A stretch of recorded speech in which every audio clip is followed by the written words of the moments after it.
So, good afternoon, everyone. We are now on the job satisfaction chapter. So, the last reporter discussed about the different factors associated with job satisfaction. And now I'm going to report about ways of measuring job satisfaction. So, ito yung mga paraan to measure if the employees are satisfied on their job. And measuring employee satisfaction correctly tells kung ano ba yung um, totoong nararamdaman ng mga employees sa mga sa job nila, sa mga katrabaho, and also sa management. Are they productive or are they happy on their job? So measuring employee satisfaction is a key way to determine how employees feel about the company. It can also correlate to business performance and overall engagement of the workforce. So the graphic outlines are the four steps involved in measuring employee satisfaction. Step 1 is the understand what employee satisfaction means.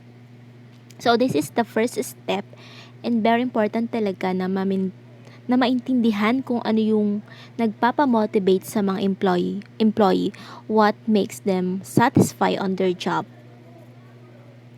So it's very important, ito yung pinaka first step to understand what employee satisfaction means. So the step 2 lists the benefits of measuring employee satisfaction. Ano yung benefits na makukuha ng company, and of course it will benefit the company itself kasi yun naman talaga yung pinaka-focus ng isang company to have or to increase the profit or to be a profitable. And of course ito yung makakatulong sa organization. And the next step is use surveys. So we will discuss it more later. And it's also important to get feedback from employees. And the step 4 is the implement changes based on what you find. So after understanding, knowing the benefits and collecting feedback, so magkakaroon ka na ng conclusion to take an action and implement changes. And of course, you can use that information to improve employee satisfaction. So the next one, we have the 3 reasons to measure employee satisfaction. So the first one is the satisfied employees contribute to your company's success. Why? Because satisfied employees tend to be twice as productive compared to their dissatisfied coworkers. So ito yung mga mababilis magtrabaho or excited kumbaga, 'di ba? And punctuality, maagang pumapasok, and sometimes nag-overtime pa and yung mga employee na ito.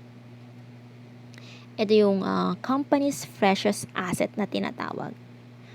And we all know that yung mga employees ito talaga yung asset ng company. Yung capability ng mga empleyado.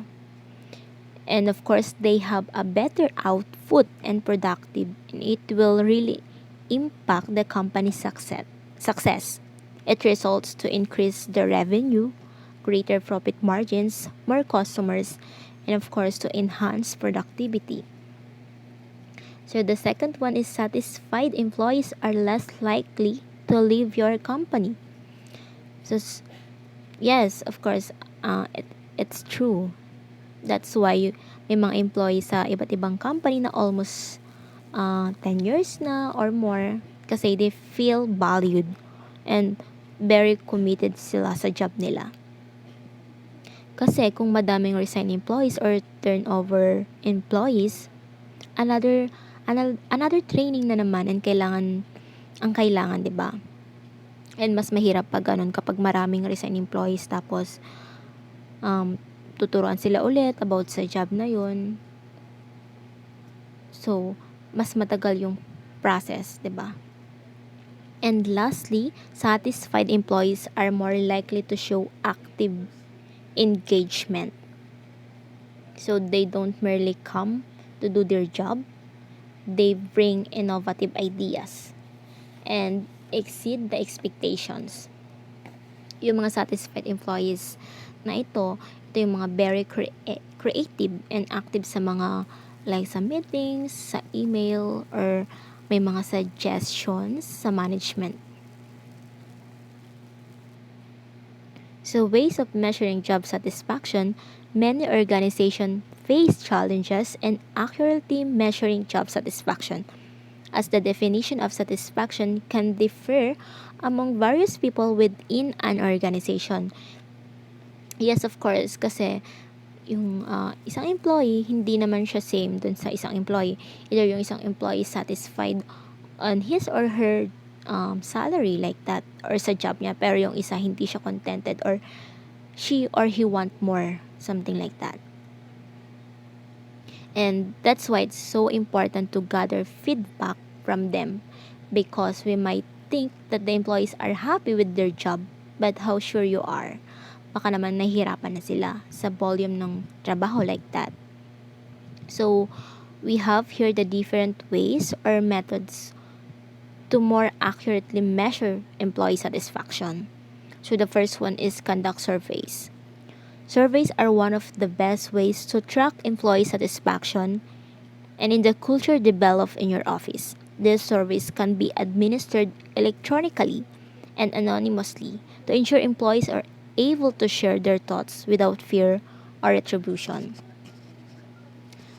So, surveying your employees about specific questions, and it makes everyone feel heard. And yung anonymous is very important to ensure that the results are honest and provide valuable insights. Siyempre, mas willing na magsagot ng mga service yung mga employees kapag hindi nakalagay yung pangalan nila, and to point out problems or voice concerns if their name isn't attached to their responses. And you can also ask them related to the management, related to the actual job. And commonly yung ginagamit dito na tools is yung Google Forms, yung isasubmit na lang electronically. And of course, you should include enough questions to get the data that you need, but not so many that employees won't have the patience to complete the survey. Consider doing a monthly survey on the specific topic like communication, teamwork, or the growth opportunities. And here are the few questions to consider. Ayan. Ito yung mga question na pwedeng ilagay dun sa survey. So, are you happy with the opportunities for growth available for the company? And do you feel that you're adequately rewarded for your dedication and commitment toward work? Do you enjoy being a member of your team? So, ito yung mga questions na pwedeng itanong sa conduct survey. So, let's go now to the second measuring employee satisfaction. So, the second one is the review employee performance. Employee performance reviews are an important part of running a business. Without them, it'd be difficult to measure progress and set clear goals for your company. And performance management software gives insight into which employees are the most and least productive. This lets you address low performance to significantly increase overall productivity. Ayan, it is also important to get to know employees individually. Like, iba-iba yung situation for employees. Dito mo malalaman kung saang area ang may problem. Like, either sa punctuality ba, sa attitude, sa productivity, and overall performance. The goal should be figuring out how to help each employees become more productive and reach their full potential at your company. Ayan, so, like for example, meron kaming semi-annually na review employee performance or yung tinatawag naming PADR or the Performance Appraisal Development Ratings. So, nire-rate kami ng mga supervisor namin kung ano yung ratings. And then, the next one is, ayan, ito pala yung sample kasi mache-check nila kung sino yung lower productivity na mga employees or kung sino ba yung top performance. 'Di ba? And of course, the management will suggest kung ano ba yung how to be productive sa mga employees na mababa yung ratings. And the next is have conversations. Employees can vote on ideas and share thoughts. And leaders have a means for listening to their workers and gaining valuable insights they can act on. We told you earlier that the face-to-face meetings aren't as reliable as anonymous feedback. But that doesn't mean you shouldn't have them. So, yung next naman is have conversations.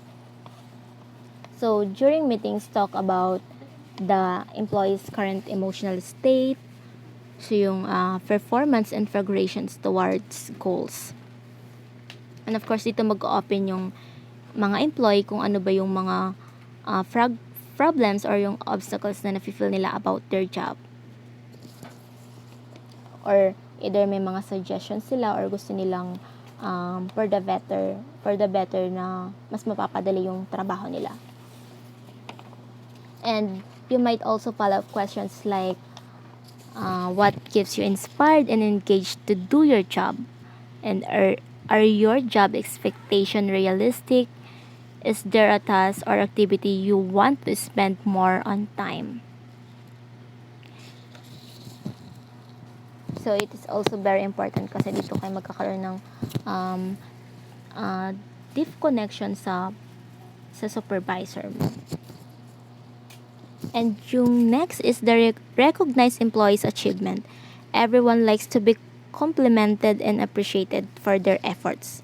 So employees feel more treasured if their accomplishment and success are recognized. It gives everyone on the teams a sense of fulfillment.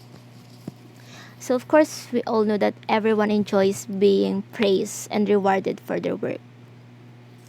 And like dito nagkakaroon ng promotions or salary increase, mga ganon.